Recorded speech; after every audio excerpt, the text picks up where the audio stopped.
ஐபிஎல்ல பார்த்தீங்கன்னா இது வரைக்கும் டக் அவுட் ஆகாத ஒரு டாப் 5 பேட்ஸ்மேனை பற்றி அந்த வீடியோவில் பார்க்க போகிறோம். அதுக்கு முன்னாடி நம்ம சேனலை கொஞ்சம் சப்ஸ்கிரைப் பண்ணி சப்போர்ட் பண்ணுங்கள். 5வது இடத்துல யாருன்னு பார்த்தீங்கன்னா ஜேசன் ராய் தான். அவர் பார்த்தீங்கன்னா 21 மேட்ச் விளையாண்டுருக்காரு. அதில் பார்த்தீங்கன்னா 614 ரன் அடிச்சிருக்காரு. ஆனால் இது வரைக்கும் பார்த்தீங்கன்னா ஒரு டக் அவுட் கூட ஆனது கிடையாது ஐபிஎல்ல. 4வது இடத்துல யாருன்னு பார்த்தீங்கன்னா கேமரான் கிரீன் தான். அவர் பார்த்தீங்கன்னா 29 மேட்ச் விளையாண்டுருக்காரு. 707 ரன் அடிச்சிருக்காரு. ஆனால் இது வரைக்கும் பார்த்தீங்கன்னா ஒரு டக் அவுட் கூட ஆனது கிடையாது ஐபிஎல்ல. 3வது இடத்துல யாருன்னு பார்த்தீங்கன்னா ஆண்ட்ரியூ டைமண்ட்ஸ் தான். அவர் பார்த்தீங்கன்னா 39 மேட்ச் விளையாண்டுருக்காரு. 974 ரன் அடிச்சிருக்காரு. ஆனால் இது வரைக்கும் பார்த்தீங்கன்னா ஒரு டக் அவுட் கூட ஆனது கிடையாது ஐபிஎல்ல.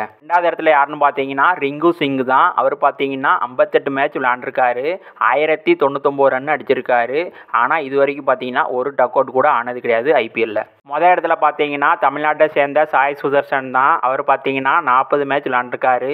1793 ரன் அடிச்சிருக்காரு. ஆனால் பார்த்தீங்கன்னா இது வரைக்கும் ஒரு டக் அவுட் கூட ஆனது கிடையாது ஐபிஎல்ல.